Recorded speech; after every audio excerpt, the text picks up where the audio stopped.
What should the church's response be to the same-sex marriage issue? How has your church handled this?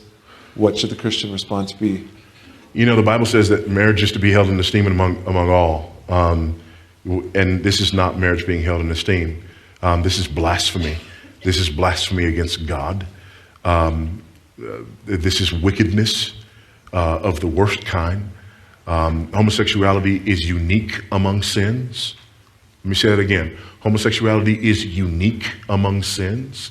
You know, people want us to say, well, you know, all sin is the same. And that's not true. That's why Jesus said it will be worse for some on that day. So how can it be true that God just views all sin exactly the same, but Jesus says it will be worse for some? Okay? Better for them to have a millstone tied around their neck and be cast into the deepest part of the sea. And he's talking about one who leads little ones astray. Homosexuality is unique among sins in this way. Number one, it's one of very few sins to be listed as an abomination.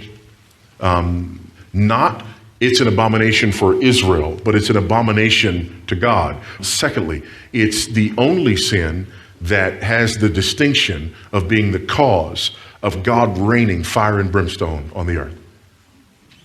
There's no other sin that was the cause of God destroying twin cities. Okay? Thirdly, it has the distinction of being a direct affront to the picture of the Godhead and of the picture of the relationship between Jesus Christ and his church. In these ways, homosexuality is a unique sin.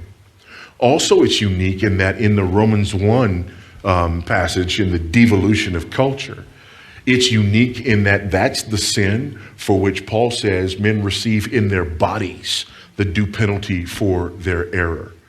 It's unique in that it, as a sin, is a direct affront to the image of God in man, and the complementary way in which he made the human race.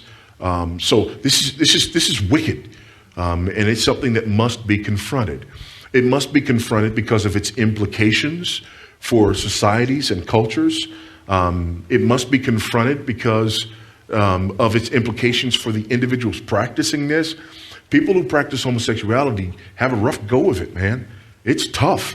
Their suicide rate is off the charts. Their domestic violence rate higher than any other group of individuals.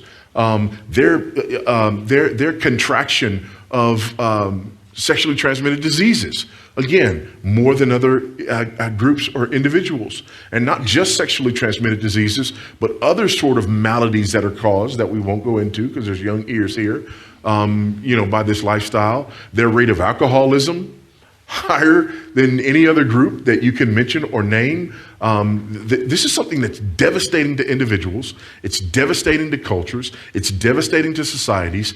And it has implications that undermines the future of cultures that embrace homosexual marriage because it undermines the very definition of marriage itself. It leads to the over-sexualization of young boys and young girls.